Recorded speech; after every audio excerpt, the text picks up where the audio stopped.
Gosh, thank you so much for having me here today. My name is Reverend Evelyn Foreman, and I want to start with gratitude today.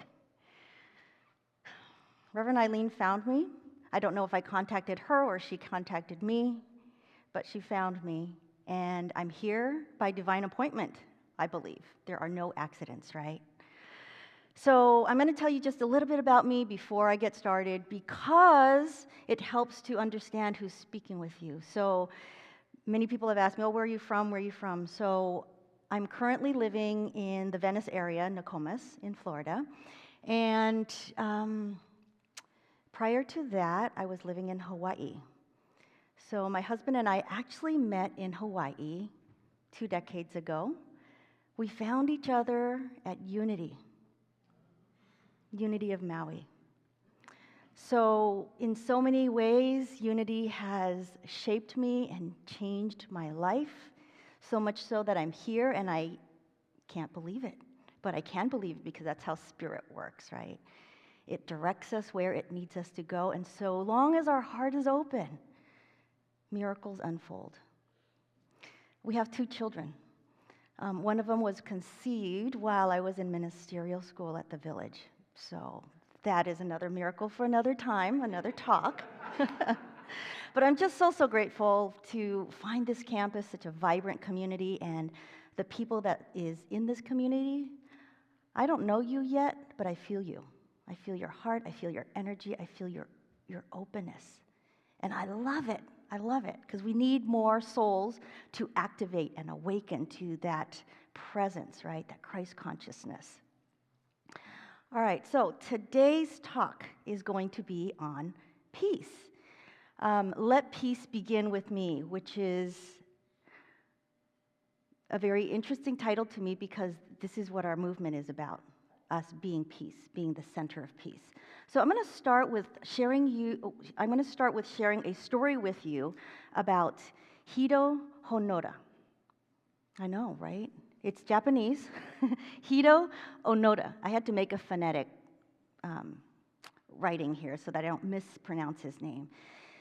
Hiro was a Japanese intelligence officer during World War II. So he was stationed in the Philippines in 1944. And, the war was over in 1945.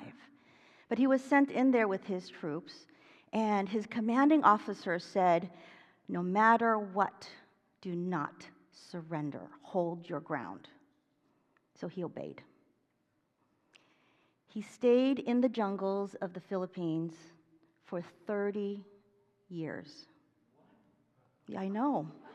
Because he refused to surrender, because his commanding officer said, no matter what, hold your ground and don't surrender. So his story is very interesting, right? After the war was over, people looked for him. They sent messages, they sent messengers, and this whole time he thought it was propaganda. So slowly but surely, his troops, the people that were following him, either surrendered or they passed away. 30 years is quite a while to hold your ground and to be that committed to his cause. And then a Japanese student by the name of Norio Suzuki found Hiro. I should probably call him Onoda, but I'm American, so I'm going to call everybody by their first name. So a Japanese student found him, and she tried to say, hey, the war's really over, and he still wouldn't budge. So they had to go and find his commanding officer 30 years later, looking for the commanding officer. And luckily, they found him. He was still alive. So they suited up the officer, and they went into the jungle together to find Hiro.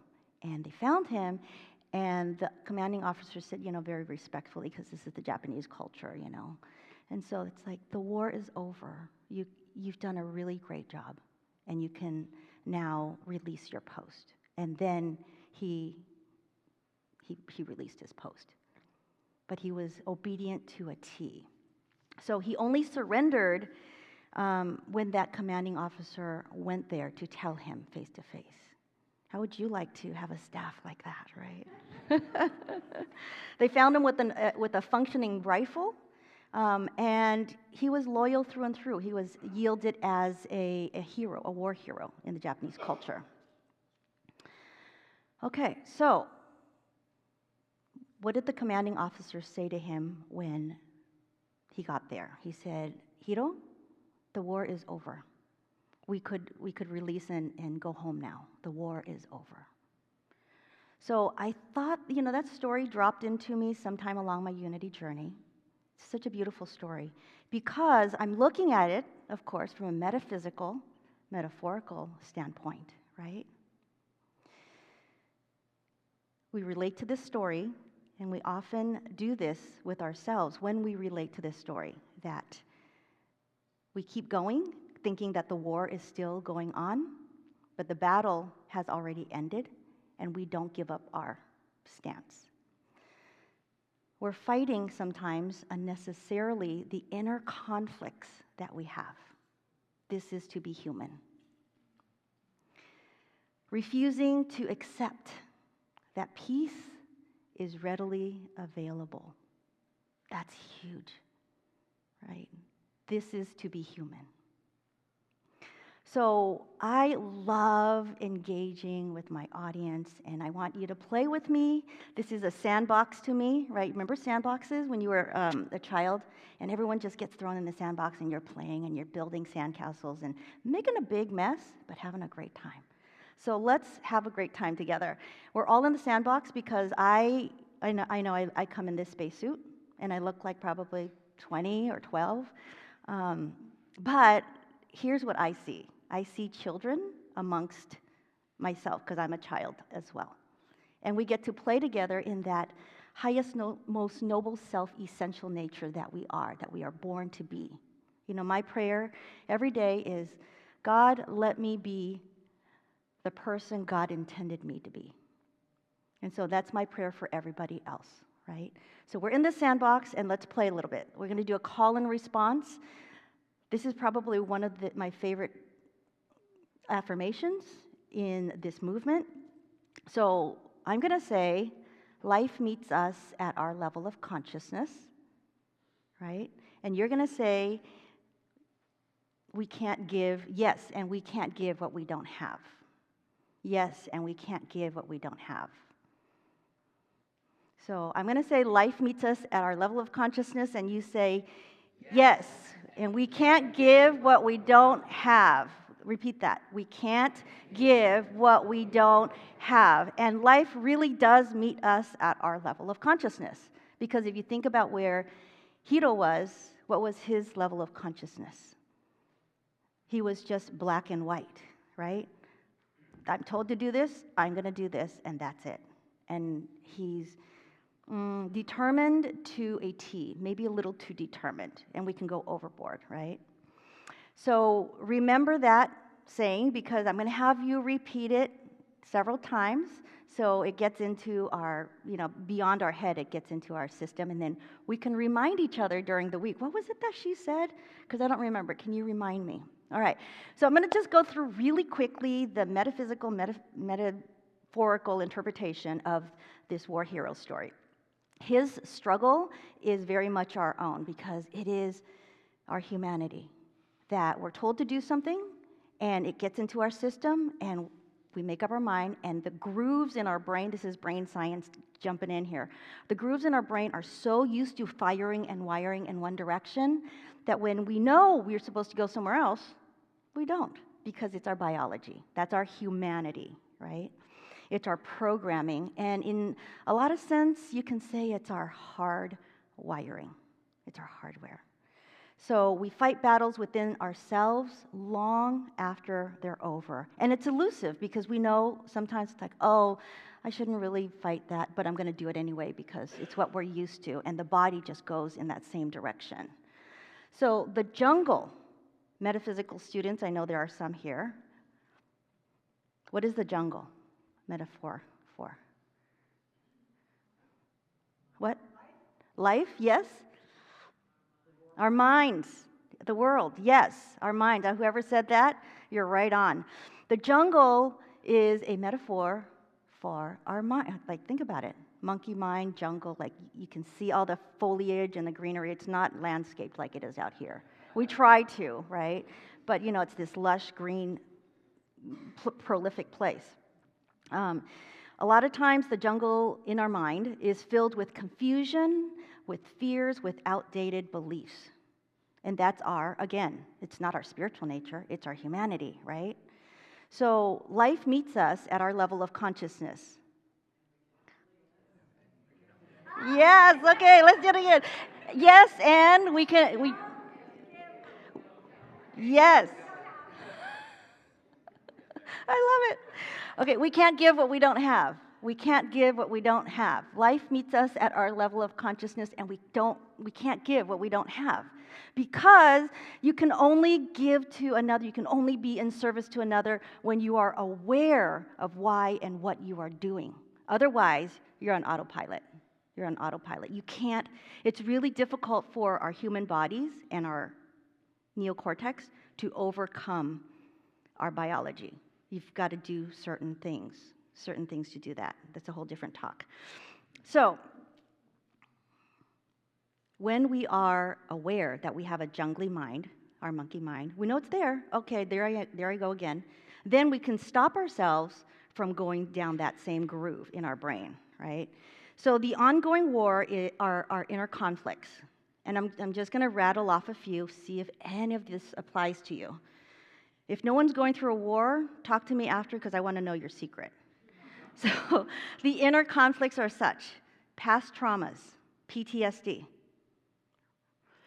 limiting beliefs, the need for validation and approval,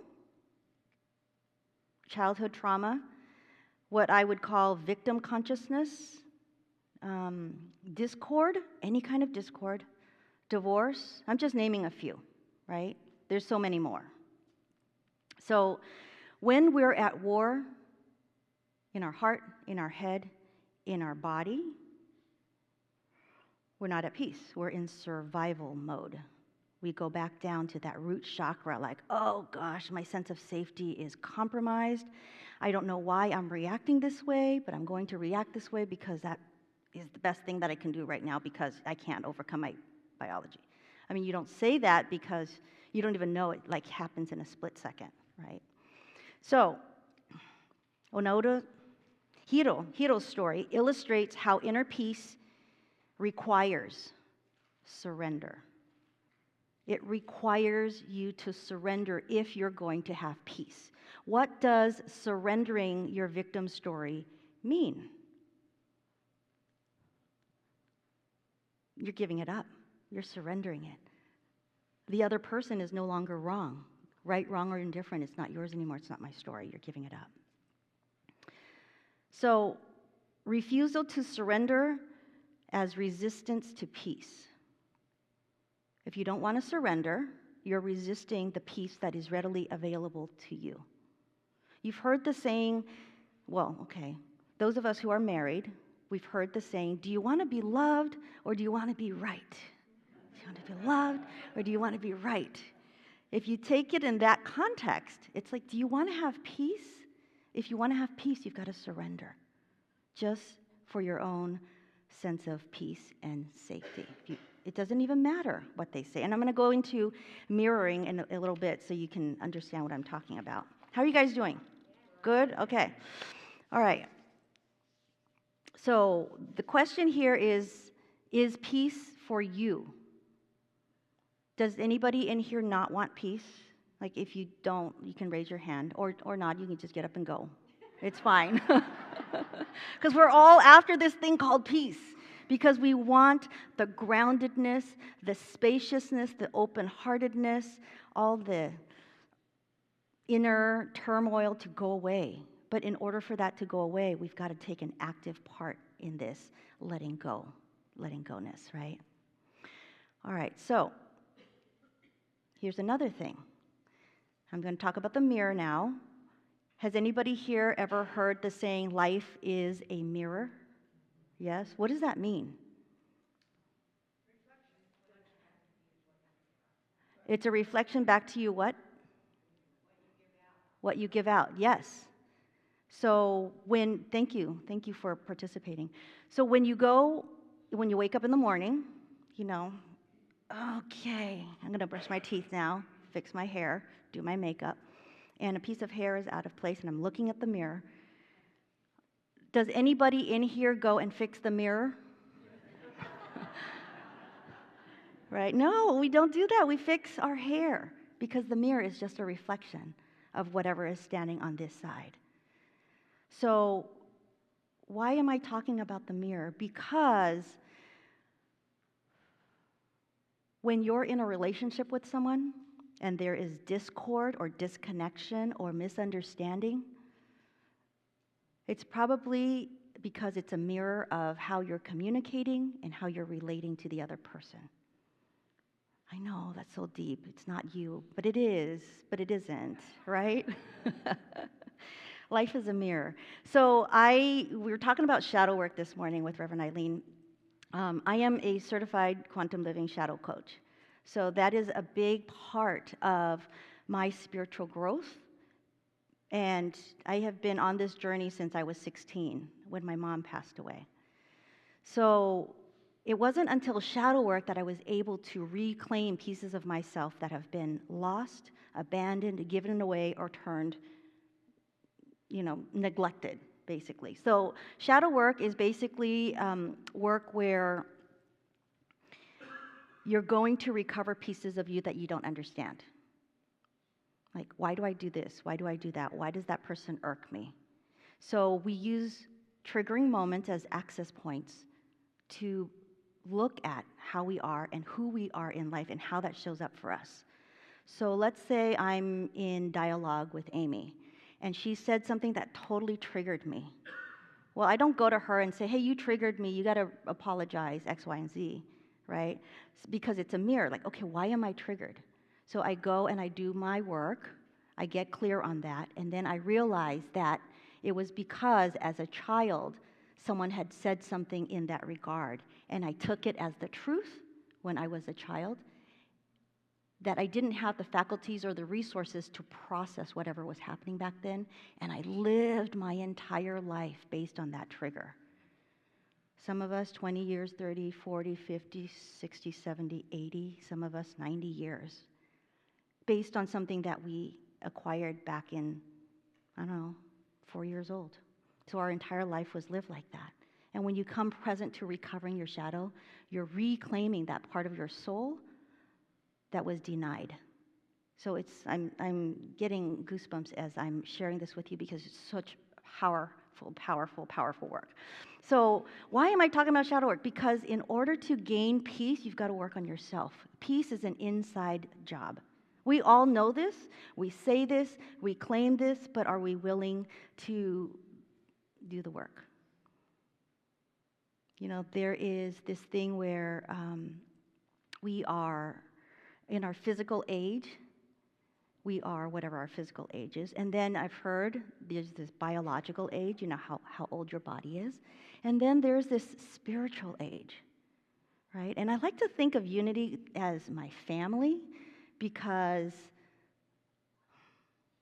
I connect. I get it. I mean, we come from all different paths, but the heart is the same. The heart is the same, and I connect. And also, I consider my brothers and sisters sort of spiritual rebels, right? Because we've outgrown some of the theology that we were in, and we're here because we still love God, and we're still good people. We want community, people who can share this life path with us. And so we're looking at our spiritual age, this unity movement of ours. Some of us can't get out of teenagehood, right? Some of us are still babies, beautiful, perfect. Some of us are elders, beautiful, perfect. But the physical body has no association with the spiritual age. Some of our souls just drop in. I mean, have you noticed the younger babies that are around, your baby? They are such great spiritual teachers. My kids are my best teachers because they mirror for me what's missing that I need to recover. And I just say, thank you so much. The people who I work with, triggering, yes, it's all part of it. Thank you. I get to recover that piece of myself when the trigger happens. So next time you get into it with somebody and you get triggered, next time you drive down the street, right? Someone cuts you off and you're triggered because it was really dangerous. Just say, oh, thank you. I get to look at that and see why that triggered me anytime. So I'm going to take a breath right here because I can feel you. Life meets us at our level of consciousness. Together? You two get stars. We can't give what we don't have. We can't give what we don't have. Life meets us at our level of consciousness. Life meets us to the degree that we are aware and awake. Okay? So I guess the entire talk here is to tell you that we are spiritual beings having human experiences, not the other way around. We're not human beings having spiritual experiences. It's the other way around. That quote is directly from Teilhard de Chardin, a Jesuit priest. Imelda Shanklin, does anybody know who she is? She's an old Unity minister who's a writer. She wrote the book, What Are You? What are you? So if anyone who is actively seeking the LUT route or studying to be a Unity minister, I would say get her book because she has a really amazing way of breaking down the fact that we are spiritual beings and that we have a responsibility and obligation to be the person who God wants us to be, God within wants us to be. So our job is to open our light and to be the peace that we are. All right, so I have something here that I think you guys might enjoy, but I'm not going to do it because I'm looking at the time. I want to go and encapsulate, basically summarize this month because Reverend Eileen asked me to do that because we're talking about the power of the word, right? So peace begins with me. Peace comes from within. Do not seek it without. That's a Buddhist saying. So we did, during this month, we talked about words that aligned with peace. Words carry creative power. So we get to be impeccable with our words because the power of the spoken word can create or destroy. We can make affirmations and declarations that guide our reality, that become our truth. And then we cultivate concentration. What we focus on increases. So you want to focus on the positive, on the truth, on harmony rather than conflict and fear. And then we talked about self-mastery, which has to do with responding from our spiritual nature, not our survivalist nature. So you're mastering the spiritual side of who you are, the truth of who you are, as opposed to giving into our biology. And then you want to embrace your spiritual authority. And we know that we have the power to choose peace at any given moment.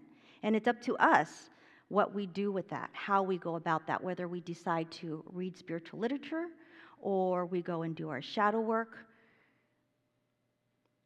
or we just have a talk with the minister, whatever that may be. You get to think about what peace means to you. So, life meets us at our level of consciousness.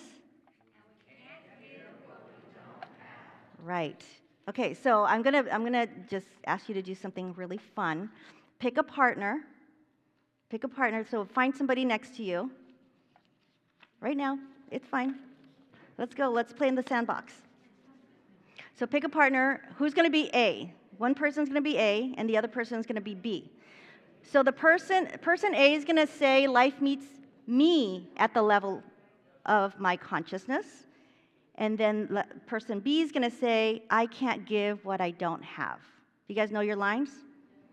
So A is going to say, "Life meets me at my level of consciousness."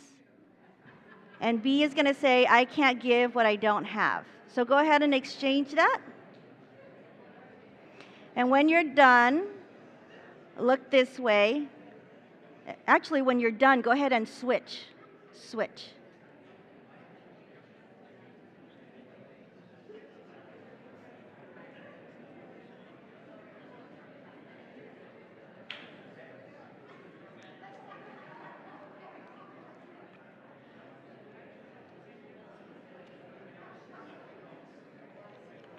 So I'm going to end today.